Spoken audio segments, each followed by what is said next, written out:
But moving on to the third and final topic of the stream, it gets sent into us by the real Philly Phil saying, "Hey TJV, I wanted to get your opinion on something that has been going around the news from Bloomberg.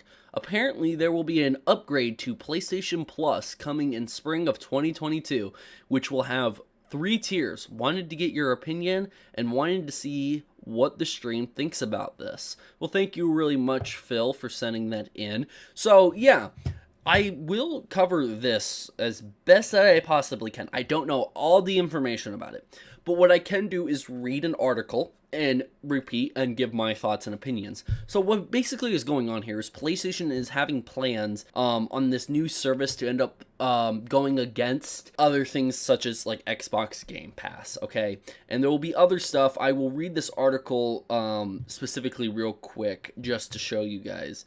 Right here. So pretty much PlayStation Plus has this thing where, you know, you're going to be paying for it, doing whatever, and you're going to have a different tier thing, like tier 1, tier 2, tier 3, and all this other stuff. I think he outlines it very good, Phil does, in the email. And I'm going to read off of that real quick because that was done really, really well. So tier 1 is standard PlayStation Plus, online access and monthly games. If you're familiar with PlayStation, that is what PlayStation is, okay? Think about it. I don't know if this is going to be any better comparison, but any younger kids, it's like the Fortnite, you know, the battle pass, you know, you're going to get your stuff, you know, you pay monthly for it or whatever, and then you get whatever out of it, and all the other good stuff. But for PlayStation, you can't even play online without paying for PlayStation Plus. I mean, you know, you kind of have to do that. I mean, I think there's loopholes for certain games or whatever, but you need PlayStation Plus. Just like on Xbox, you needed Xbox Live and stuff like that. Now it's Xbox Game Pass. So PlayStation Plus, that's something. Tier 2 is everything in tier 1. So you get the online access and you get the monthly games. But then you get some of the PlayStation 5 and PlayStation 4 library of games and other stuff like that. And then tier 3 is everything of tier 1 and 2, plus access to PlayStation 1, 2, 3, and PlayStation Vita titles. What this has to pretty much do, and I'll read specifically more into this article right here.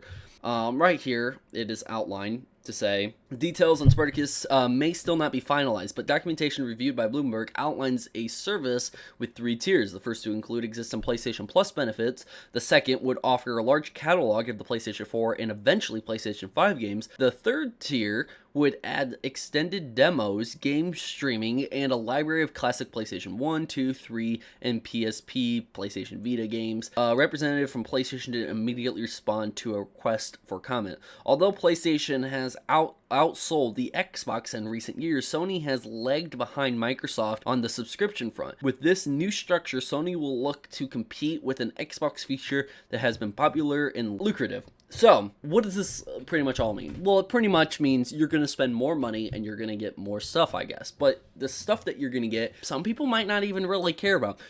Like, for me, I don't play that many games. I'm not a huge gamer, okay? But I'm more closer to the average consumer, I would say, on how they're going to do that. Now, is the average consumer going to be the vast majority, or is there going to be a big, strong, you know, group of gamers that are going to be buying these? So this is how I've kind of figured that the PlayStations are outselling the Xbox by a ton, okay? The PlayStation systems have gotten better and better and better, while the Xbox has kind of been trailing behind. Now, are they both still great systems? Yeah, don't get me wrong. I do think that at TJV, tiers 2 and 3 offered backwards compatibility. So what I'm getting at is, as the consoles are outselling for PlayStation's outselling those consoles and the games and all this other stuff, the subscriptions are kind of the other way, where Xbox has like the, you know, top subscription. And I think where that has to do with is that PlayStation 3, I remember specifically on the PlayStation 3, I would connect to the internet on PlayStation 3, and you didn't need PlayStation Plus. You could play for free. You could play online for free. All you had to do is buy your console, controller, and your game. Now, you had to do all of those for the Xbox, but you also had to pay for Xbox Live, and that was the big difference between them, is that, you know, the Xbox, you had to pay to play online, which was so dumb at the time. I remember thinking, like, I'll never own an Xbox. And then as time went on, PlayStation started doing the same thing, where you have to pay online to even, you have to pay to even play the thing you just bought. Now, can you play offline? Yes, you can, okay? And that's pretty much what you're paying for when you pay for a game. You're paying for, you know, offline until you get PlayStation Plus. I do think it's very important to make the difference that right now, the huge thing that's happening, especially in the world of entertainment, is subscription. Everything is subscription based. You're going to end up paying monthly, and how much these companies or a product can get monthly matters. So it's no longer mainly about, I mean, yes, you're still going to have the big consoles come out. Yes, you're still going to have these games come out that are going to be $60, $80 a game or whatever. You're going to get these $500 consoles or whatever. You're still going to get that. But the big money seller, what's going to make the money for years, almost a decade after this whole release of the PlayStation 5, is PlayStation Plus. That's what's going to make them their money. And that's kind of what their goal and how they're going to view this, what their aim is. It's going to be on PlayStation Plus. It's going to be on that subscription. That's what Disney Plus is doing, subscription based every month.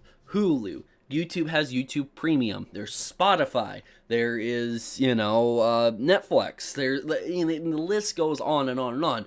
Google has something for Google Drive that is monthly subscription based. And that's what it is. Even YouTube and Twitch are moving to that. Twitch has been in that game. YouTube now, you can become a member monthly and pay monthly. You can now do a monthly payment for YouTube. So if anybody in this chat would like to become a member, you can pay monthly, and that's a subscription-based payment. And that's what PlayStation is gonna probably be focusing more on. Honestly, reading all these details, I like it. Now, at the end of the day, do I really like it? No, it kind of pisses me off that I have to pay to play online, okay? I like, you know, I have a computer. I don't have to pay to play online. I gotta pay for my internet, but I don't have to pay any additional services to play online Fortnite or Rocket League online, or if I wanted to go play Forza Horizon 5, or if I wanted to play Minecraft online. I don't have to continue to pay extra to get access to the internet. You know what I mean? I just gotta pay for my internet. I gotta pay for my electric bill, gotta pay for my computer, and anything else here that I want. But I don't have to pay to access the internet like you do on these other consoles. And that's why I kind of moved away from consoles. Now, am I intrigued? Yes. Do I want a PS5? Sure. I'm probably going to get it eventually once I can get one. PlayStation Plus is going to be something where I might do a base-by-base thing. If I'm finding a lot of fun with it, I'll set it up for like 6 months. I'll get 6 months of PlayStation Plus. But other than that, though, it'll be a month-by-month thing. If it's like $10 a month, I will pay $10 a month, 1 month at a time. And it might fall off. Maybe 1 month I'll be like, it's not really worth it. I'll just play my games online and go from there.